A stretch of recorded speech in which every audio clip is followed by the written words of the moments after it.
I go by Melissa, and the moment everything in my existence came crashing down wasn't some big tragic event or devastating heartbreak. It unfolded during an Easter meal, with sliced ham sitting before me and cheerful spring-colored decor surrounding the table. As my mother gestured directly toward me as though I represented every issue she'd been desperate to address for decades. Everything seemed perfectly fine, moments earlier, with laughter filling the room and everyone raising their glasses, pretending our household functioned normally and peacefully. Then suddenly, without warning, her utensil crashed down against her dish, creating a sharp noise that cut through all the happy conversation. She pivoted toward me, staring intensely, and declared, "Honestly speaking, you're what causes this family to consistently crumble." Complete silence descended upon everyone gathered. I sensed the weight of multiple gazes fixated on me, all wondering how I'd respond, whether I'd retreat into myself as I typically did, or react explosively like she constantly claimed I would. My throat felt completely parched. 29 years of my life had been spent being the person who offered apologies before anyone else, the one labeled as overdramatic, the individual dismissed as overly emotional whenever I attempted to defend myself.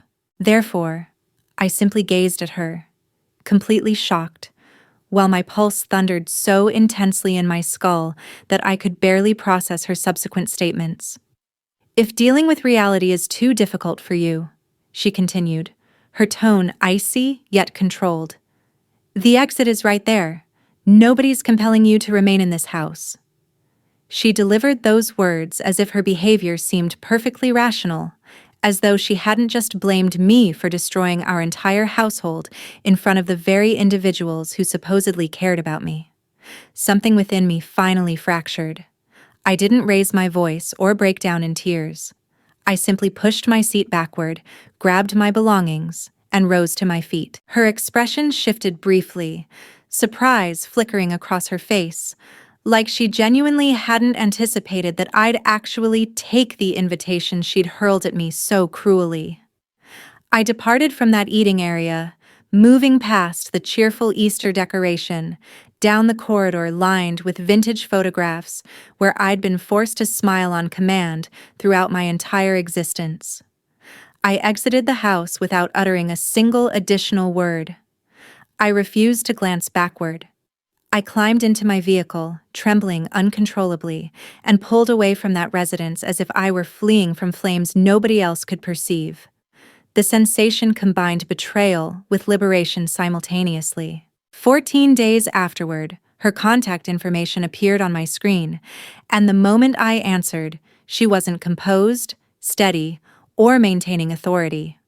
She was yelling one inquiry repeatedly through the phone line, and at that point, the response wasn't as straightforward as, "Because you instructed me to depart." If you've experienced being accused of destroying a household that had fractures long before you possessed enough awareness to comprehend what was occurring, remain with me through this entire account to discover what I accomplished following that Easter gathering and what triggered my mother to contact me 14 days later, absolutely terrified to learn why everything in her seemingly flawless existence was abruptly disintegrating before her eyes. As I entered my apartment building's parking structure that evening, my hands continued shaking against the steering mechanism. The urban illumination outside appeared brilliant and uncaring, as if the universe had determined my family catastrophe represented nothing more than ambient commotion. I remained seated in the automobile for a complete 60 seconds, forehead resting against the wheel, mentally replaying the incident repeatedly. Her indicating me with her finger, those statements, that artificially calm manner she employed whenever she desired everyone else to perceive me as the irrational individual. By the moment I reached my residential space upstairs, my mobile device was already vibrating constantly. Several unanswered incoming calls, a handful of brief electronic messages. "Where did you disappear to? You didn't need to behave so theatrically. Mom's distressed." Not a single message acknowledged she'd crossed a boundary or admitted the situation seemed unjust. That pattern had persisted perpetually. She would attack, I would suffer consequences, and somehow the responsibility fell on me to justify the resulting chaos. I tossed my phone onto the furniture and allowed myself to fall beside it. For several minutes, I simply examined the overhead surface, experiencing this peculiar combination of remorse and relief twisting simultaneously within my core. I'd actually accomplished it. I'd departed. No apology offered, no damage control performed, no quote six. However, as the rush of adrenaline diminished, those familiar old doubts began creeping inward. Had I responded excessively? Was I genuinely the cause of constant tension? Was I the issue like she'd perpetually suggested? Another text arrived, followed by another, a lengthier one from her this particular time, filled with the identical script she'd been utilizing against me for years.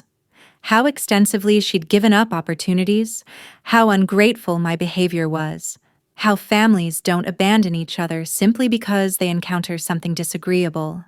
Zero acknowledgement of the portion where she embarrassed me before everyone. No recognition that perhaps, just conceivably, labeling your offspring as the origin of everything collapsing might seem somewhat excessive during a holiday meal. That evening, sleep barely came. Instead, recollections kept surfacing, the variety I'd conditioned myself to downplay. Her informing me at 16 that choosing a distant university meant abandoning her.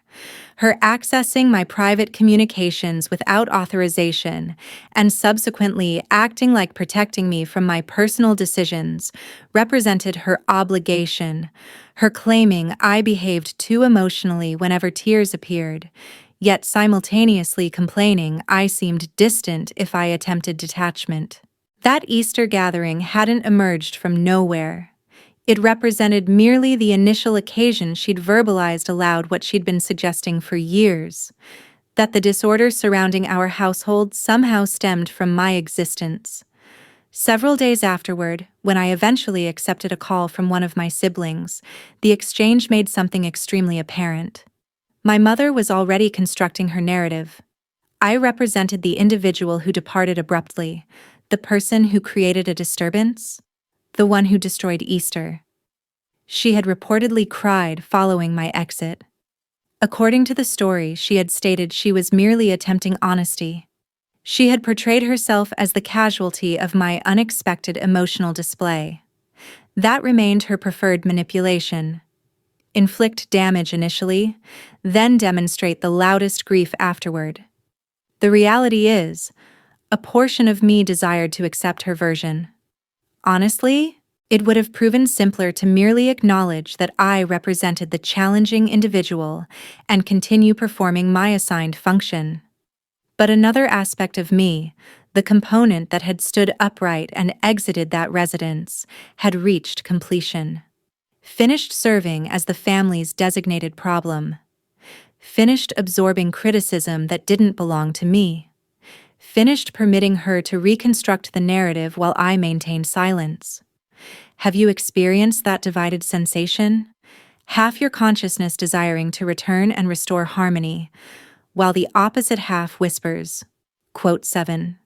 Following a week of pretending normalcy at my workplace and remaining conscious at night replaying every statement she'd uttered, quote, I eventually accomplished something I should have done years previously. I communicated the truth to someone, completely and thoroughly. Not the modified account, not the "we experienced a minor disagreement" version, the authentic one. I was positioned on my couch one particular evening, computer open yet untouched, when I scrolled past my boyfriend's contact information. I stared at it for approximately 30 seconds. He'd inquired previously why I consistently returned from family gatherings completely drained, tense, somewhat hollow inside. I'd perpetually dismissed it casually. That represented my method of shielding her, protecting the appearance of our connected family, safeguarding the deception she had labored intensely to present to everyone surrounding us. This particular time, I initiated the call. He responded, answering almost instantaneously. I released a laugh, though it emerged brittle. Quote 12. Quote 13. He stated, "Therefore, I explained everything. I described the utensil striking the dish, the statements, the exit comment, how she made me experience like I was irrational for desiring fundamental respect. However, once I began, stopping proved impossible. Easter merely represented the trigger. All the additional moments came flooding inward behind it. The occasion she informed me my father departed, quote 14, quote, the occasion she utilized my accumulated funds, quote 15, quote, to address an expense and never reimbursed it, then labeled me ungrateful when I mentioned it. The years she'd drawn comparisons between me and my siblings, then performed like she was merely being truthful regarding my shortcomings. A prolonged silence existed when I concluded. Melissa, he stated eventually, carefully, you comprehend that's not typical, correct? That's not simply firm affection or truthful parenting. That's deeply problematic. The word hung there, challenging me to acknowledge it. I'd invested my complete existence hearing different characterizations, dramatic, excessively sensitive, perpetually instigating conflicts, never and, quote 18, directed toward her. Quote 19. I inquired quietly. Quote 20. Quote 21. He responded. Quote 122. That impacted me more powerfully than I anticipated.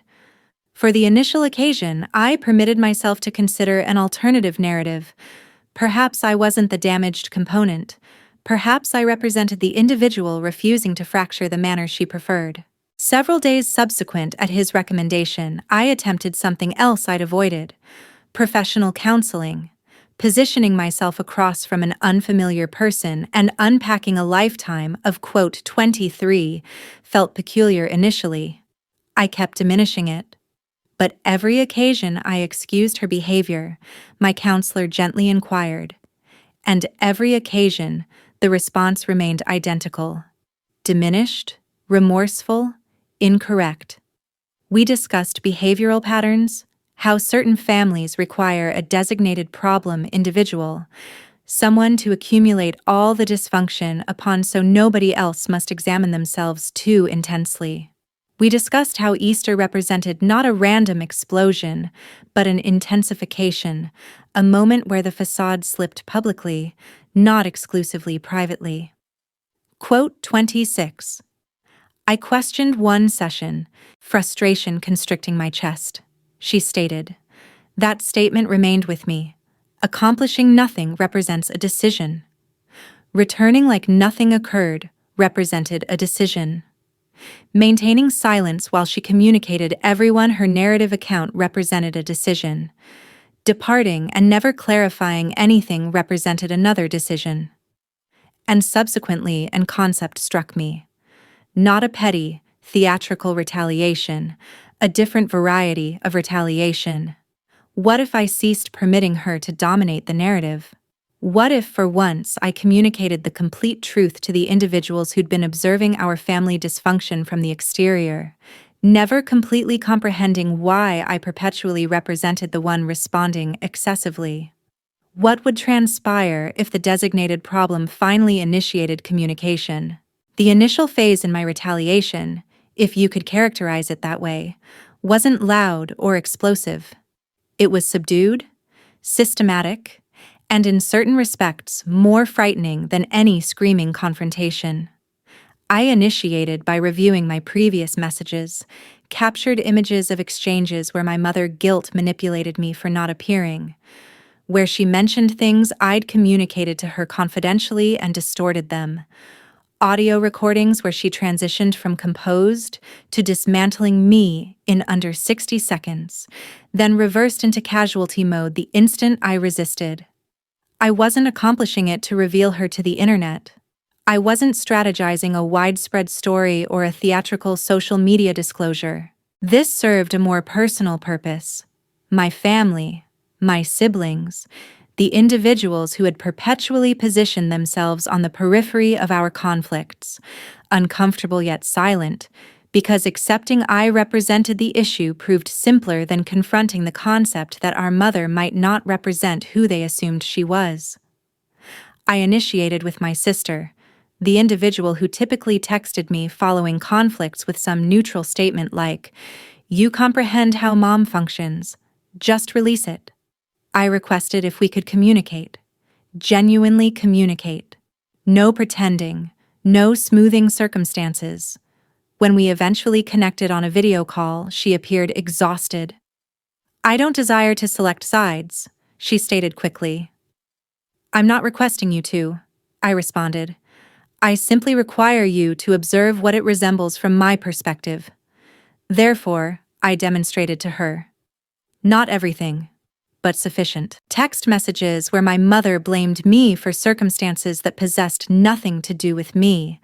Communications where she fabricated lies regarding what my sister had supposedly stated about me, clearly attempting to position us against each other. My sister's facial expression transformed as she examined them. The manner her eyebrows drew inward, the manner her mouth compressed into a narrow line. Quote, 34, she whispered at one moment. Quote, 35? Quote, 36, I stated quietly. Quote, 37. Quote, 38. Quote, 39. A prolonged pause existed, then quietly, a quote, 40. That acknowledgement fractured something open between us. For the initial occasion, I wasn't isolated inside this peculiar emotional labyrinth. Several days subsequent, I accomplished the identical with my brother. He'd perpetually dismissed everything, generated jokes, performed like nothing impacted him. However, when I transmitted him several carefully selected captured images and inquired, quote, 41, his response wasn't a joke. It was simply, "Darn." We connected on a call. He communicated to me about occasions she'd pressured him financially, occasions she'd blamed him for circumstances Dad accomplished, occasions she'd guilt manipulated him for investing time with companions instead of her. Quote, 43. He acknowledged. Quote, 44. Quote, 45. I stated. Quote, 46. Quote, 47. He stated slowly. Quote, 48. Slowly, a pattern materialized. None of us were completely acceptable. Each of us possessed our personal collection of minor wounds we dismissed as just how she functions. For years, she'd maintained control by guaranteeing we never compared observations. Currently, we were eventually communicating, and that's what she didn't anticipate approaching. 14 days following Easter, precisely around the period I was completing a prolonged, truthful email to her that I hadn't yet transmitted, she contacted me. I stared at the display, my stomach rotating. I responded. She didn't initiate with, quote, 50, quote. She initiated with a scream, quote, 51, quote. She yelled, quote, 52.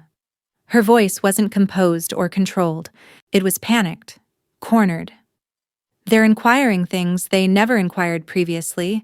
They're doubting me. Why are you accomplishing this to me? There it materialized. The why from the phone call I'll perpetually remember.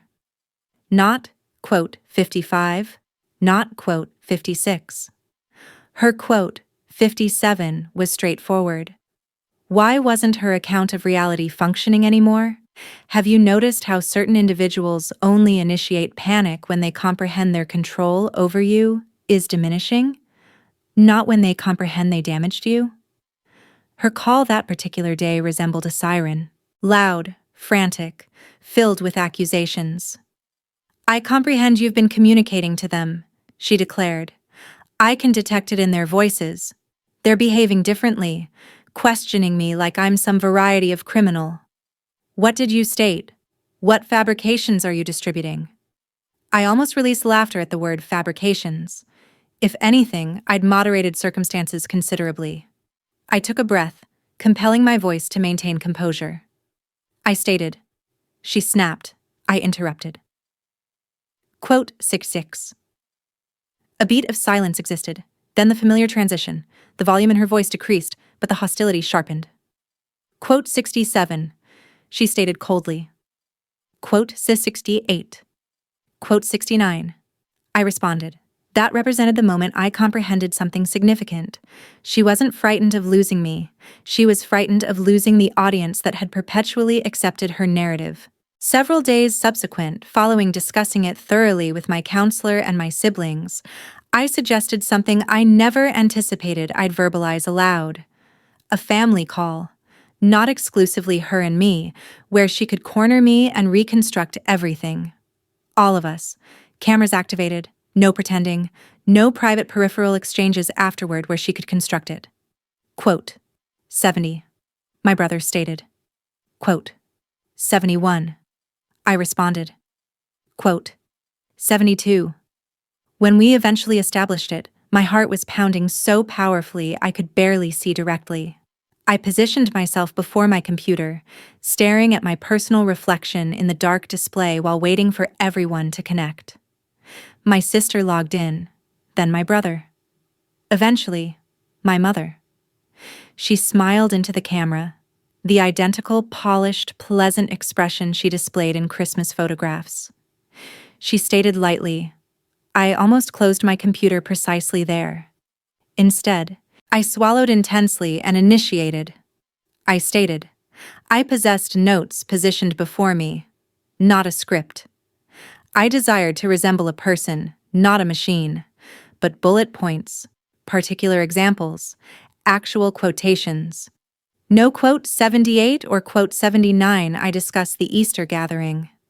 I discussed the occasion she informed me Dad departed because of me, regarding the accumulated funds she took and never returned, regarding the guilt manipulations, the silent treatments, the public embarrassments followed by private tears where she transformed herself into the casualty. My siblings were silent initially. Then gradually, they contributed. My sister mentioned the manner our mother utilized her emotions as manipulation.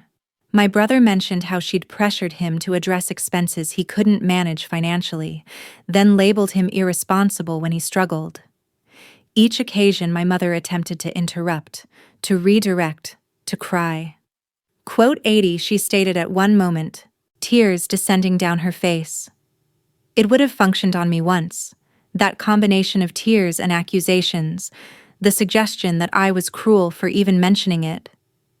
However, currently there were 3 of us, and we weren't retreating. We're not coordinating against you, my sister stated quietly. We're communicating to you how your behavior has damaged us, all of us.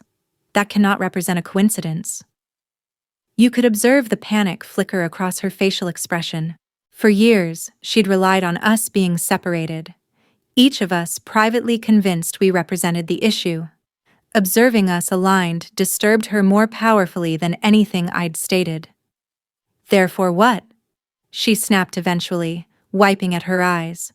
Are you going to cancel me currently? Eliminate me? Abandon me isolated like your father accomplished? Is that what this represents? I observed her through the display, perceiving not the martyr she desperately desired to represent, but a woman who had constructed her identity on control and currently observed it disintegrate. I'm not attempting to cancel you, I stated. I'm requesting boundaries, for accountability, for you to acknowledge that what you accomplished at Easter and all the occasions before that was incorrect, and for circumstances to transform going forward. And if I don't? She whispered. That represented the inquiry, wasn't it? Because there's no purpose in demanding transformation if there are 0 consequences for refusing. Have you reached that moment when you comprehend, if I don't follow through currently, I'm instructing them I'll accept anything as long as they don't abandon me? I care about you, I stated slowly, experiencing the words burn on the manner out. But I cannot continue accomplishing this. If you can't acknowledge what you accomplished, if you continue blaming me for everything, I'm stepping backward. Stepping backward, she repeated like I'd communicated another language. Quote 93. Quote 94. I responded, quote 95. She stared at me as if I'd physically struck her. Therefore, you're abandoning me? She stated, following everything I've accomplished, following raising you isolated, this represents how you repay me. You didn't raise me isolated, my brother interrupted. You possessed us. You possessed companions. You possessed family. Cease reconstructing history so you can guilt manipulate us. My sister nodded. We're not abandoning you. Ich, she stated.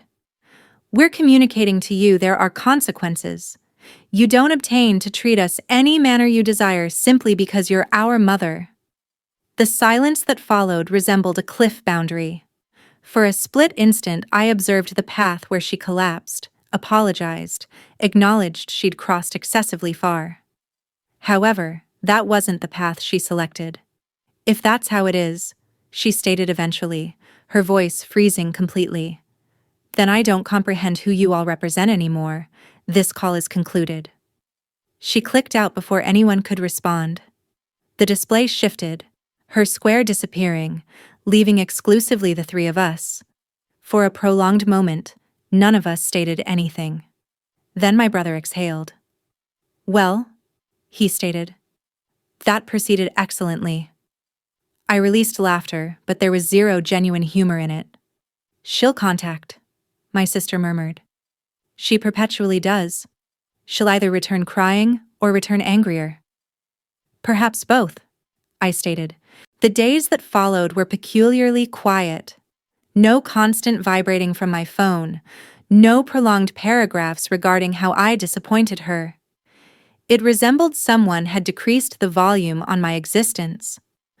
I kept waiting for the crash, for the significant emotional scene, the theatrical appear at my entrance moment. Instead, what came initially were whispers. A cousin texting me. Hey, your mother contacted me. She states you all are treating her horribly. Are you acceptable? An aunt reaching out on social media suggesting that family represents everything and existence is brief. Clearly, my mother had initiated a sympathy campaign. However, this occasion, instead of shutting down or attempting to defend myself, I accomplished something different. I communicated small, straightforward truths. We experienced a serious discussion, I responded. We're establishing boundaries. I still care about her. But I'm not acceptable with certain circumstances anymore. Certain individuals backed away. Some inquired additional questions. A handful shared their personal accounts of establishing boundaries with challenging parents. Quietly, without fanfare, the narrative shifted just slightly more, away from, Melissa is theatrical and ungrateful, toward, perhaps there's more to this than we assumed, and subsequently came the call. Not the, why are you positioning them against me call. This was subsequent. This represented the one that awakened me at 1:17 in the morning. The one where her voice was ragged, not with artificial tears, but with genuine fear. Why aren't you responding to me anymore? She demanded. Why didn't you contact on Sunday? Why didn't you transmit me that recipe like you stated? Why does it seem like you're all disappeared? I positioned there in the darkness, phone compressed to my ear, experiencing oddly composed. Because, I stated, for the initial occasion in my existence, I'm selecting my peace over your approval. And I'm not going to continue pretending everything is acceptable simply so you don't require to experience uncomfortable. Therefore, you're punishing me? She returned immediately. This represents revenge. I contemplated that. Was it revenge, or was it the natural consequence of someone eventually refusing to be treated like garbage? If you desire to label it revenge, I stated quietly, then it's revenge through respect for myself, for my mental wellness, for the existence I'm attempting to construct. She transitioned silent, then in a small, almost childlike voice. Everyone's pulling away from me. Your brother barely returns my contacts. Your sister questioned me regarding finances. You resemble different. Why is this occurring? Because the designated problem eventually ceased performing her function. Because the script you constructed for us doesn't function anymore. because the truth possesses a method of distributing once it obtains a foothold. However, I didn't state any of that audibly. Shah quote, 125. I responded instead. Quote 1126. Have you noticed that certain individuals only label it revenge when you initiate treating them with the identical care, or absence of care, they've demonstrated you for years? The strange circumstance regarding reclaiming your existence from someone like my mother is that the significant theatrical moments are not the ones that transform you most extensively. It's the quiet ones. Awakening and comprehending you haven't checked your phone in panic to observe if she's upset at you today. Generating weekend strategies without calculating whether she'll guilt manipulate you for not appearing. Stating no to something and not immediately following it with a 3-paragraph justification. Over the subsequent several months, that's what my revenge genuinely resembled. Not yelling confrontations, not public shaming. It represented me attending counseling regularly and actually accomplishing the work. It represented me and my siblings communicating openly, comparing observations, refusing to permit her to triangulate us against each other anymore. It represented group conversations where we released laughter about ridiculous memes instead of whispering regarding who mother was upset at this week. Gradually, she initiated to experience the consequences she'd never required to confront previously. Holidays approached, and for the initial occasion there was zero automatic assumption we'd all gather at her residence.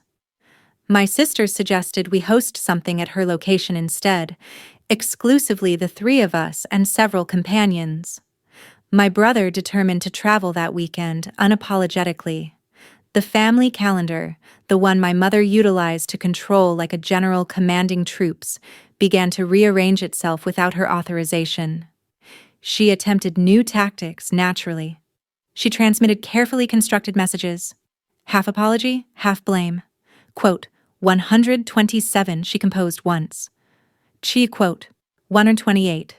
That, quote, 129. Hung there like a trap. I didn't engage. I responded, I am damaged. I've communicated to you why. When you're prepared to discuss without blaming me, I'm here. She left me on read for 3 days. Then came another cycle of angry contacts followed by silence, followed by more guilt-laden texts. The difference currently was straightforward. I didn't collapse under them. I didn't rush to repair her feelings. I permitted my boundaries to stand even when it was uncomfortable. And it was uncomfortable. Establishing boundaries is not some Instagram-worthy empowerment montage. It's positioning on your couch at midnight combating the urge to transmit a quote, 131 text that would undo all your progress. It's listening to relatives suggest you're cold currently, excessively harsh, and reminding yourself they weren't in the room when that utensil struck the plate at Easter, and your personal mother announced that you represented the reason everything was collapsing. One afternoon, months following that gathering, we eventually experienced a conversation that was different. Not flawless, not magical, just different. She contacted while I was walking home from work. I almost permitted it to transition to voicemail, but something in me stated, "Answer. You're strong enough currently." Her voice was quieter this occasion. "I've been contemplating regarding what you stated," she acknowledged, "regarding Easter, regarding other circumstances." I didn't state anything. I'd learned not to fill the silence for her. "I'm not promising I agree with everything," she continued, "but I can observe that I've damaged you, that my words have been harsher than they required to be. I don't desire to lose you." It wasn't a complete admission. It wasn't the grand apology I'd rehearsed in my mind 1,000 evenings, but it represented something I'd never obtained from her previously. A crack in the armor. A moment where she acknowledged, even slightly, that her behavior possessed consequences.